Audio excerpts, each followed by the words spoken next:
Shyness my shield written by M.K. Gandhi. ये board exam में लिखने के लिए एक परफेक्ट आंसर है। समरी को शुरू करने से पहले ऑथर के बारे में जान लेते हैं। इस एसे को M.K. गांधी यानी कि मोहनदास करमचंद गांधी ने लिखा है। वो एक इंडियन लॉयर थे जिन्होंने अपनी लॉ की डिग्री साउथ अफ्रीका से हासिल की। वो एक पॉलिटिशियन, सोशल एक्टिविस्ट और राइटर थे। वो लीडर थे इंडियन नेशनल मूवमेंट के और फ्रीडम फाइटर थे भारत के। उन्हें फादर ऑफ द नेशन कहा जाता है। Now let us begin the summary about the author. Mahatma Gandhi, 1869 to 1948, was a great leader who fought for India's freedom through non-violence.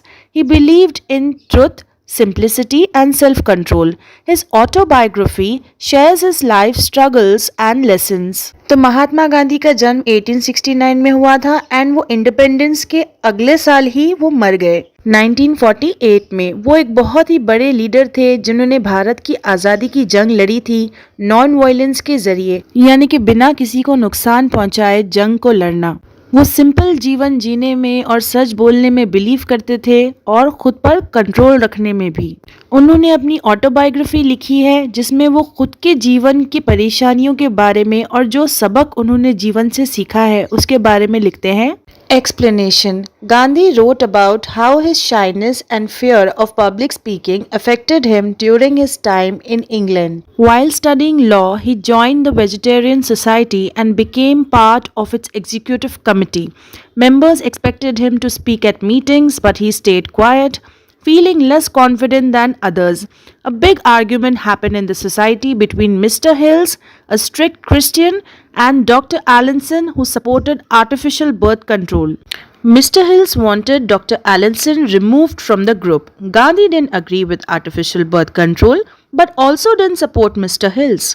Too shy to speak up, Gandhi wrote his opinion, which someone else read out. Dr. Allinson lost, and Gandhi felt like he failed. So he resigned from the group. तो इस ऐसे में गांधी जी ने अपनी shyness यानी कि अपनी nervousness के बारे में मेंशन किया है, अपने डर के बारे में कि कैसे उन्हें डर लगता था पब्लिक में स्पीक करने से या स्पीच देने से, और ये सारी चीज़ों ने उन्हें कितना ज़्यादा अफेक्ट किया उस वक्त जब वो इंग्लैंड में थे।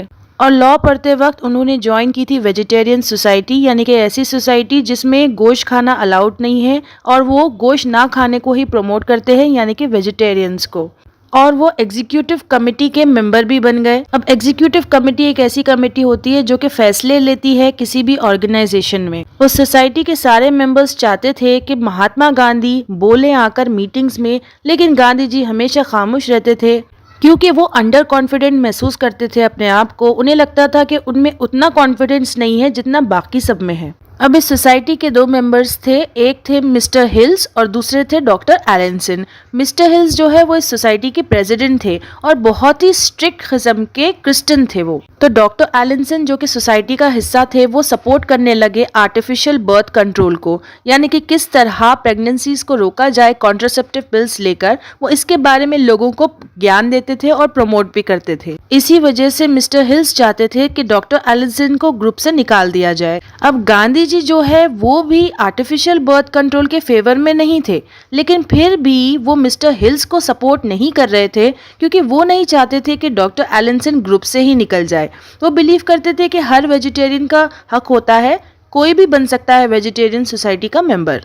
तो सारे सोसाइटी मेंबर्स की एक मीटिंग बुलवाई थी मिस्टर हिल्स ने ताकि वो डॉक्टर एलिसन को वोट आउट कर कर ग्रुप से निकलवा दे। बोलने के लिए गांधी जी बहुत ज़्यादा नर्वस होते थे, तो इसीलिए उन्होंने अपने सारे ख्यालों को एक पेपर के ऊपर लिख दिया, लेकिन हुआ ये कि उन ख्यालों को भी किसी और ने ही पढ़ दिया ज़ोर से। इस वजह से ये हुआ कि डॉक्टर एलिसन हार गए और गांधी जी को लगा कि वो फेल हो गए, और इसी वजह से गांधी जी ने भी उस ग्रुप को छोड़ दिया।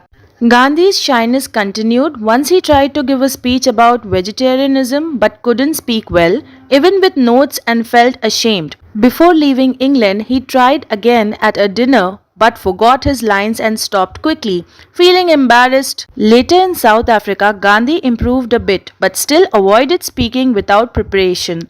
Over time, he saw his shyness as a strength, helping him stay calm and protected. तो गांधी जी की जो नर्वसनेस थी, शाइनेस थी, वो तो कंटिन्यू होते ही रही, लेकिन फिर भी उन्होंने एक और बार कोशिश की थी स्पीच देने की वेजिटेरियनिज्म के बारे में, यानी कि वेजिटेरियन लोगों के बारे में, लेकिन वो अच्छे से नहीं बोल पाए। यहाँ तक कि उन्होंने नोट्स भी रखे थे, फिर भी वो नहीं बोल पाए और बहुत ज़्यादा शर्मिंदा हुए। He felt ashamed. और आखिरी कोशिश गांधी जी ने तब की जब वो इंग्लैंड छोड़कर वापस इंडिया जा रहे थे एंड उन्होंने सब लोगों को डिनर पर बुलाया था एक रेस्टोरेंट में, एंड वहां पर वो अपनी लाइंस ही भूल गए और जल्दी से रुक गए। ही क्विकली स्टॉप्ड और वो बहुत एम्बैरस हुए थे, यानी कि शर्मिंदा हुए थे। आगे चलकर साउथ अफ्रीका में गांधी जी ने अपने आप को थोड़ा बहुत इम्प्रूव किया, लेकिन फिर भी पब्लिक में बिना कुछ भी प्रिपेयर किए जाकर स्पीच देना अवॉइड करते थे। जैसे ही वक्त बीतता गया, गांधी जी ने इस बात को महसूस किया कि ये जो उनकी शाइनेस है वो उनकी स्ट्रेंथ बन गई थी, यानी कि उनकी ताकत बन गई थी, जिसकी वजह से वो बहुत ही एक काम इंसान बन गए थे, शांत स्वभाव के,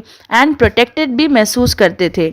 Message: The essay teaches that shyness is not weakness but can become a strength. Gandhi shows that accepting and working through your fears can help you grow and succeed. तो ये लेसन का मैसेज ये है कि ये हमें सिखाता है कि शर्माना, नर्वस होना ये कमजोरी नहीं है, बल्कि ये हमारी ताकत भी बन सकती है। गांधी जी कहते हैं कि अपने डर को एक्सेप्ट करना, कबूल करना एंड उसके ऊपर काम करना ये जरूरी है ताकि हम हमारी लाइफ में ग्रो कर सके और कामयाब हो सके, so that we grow and succeed.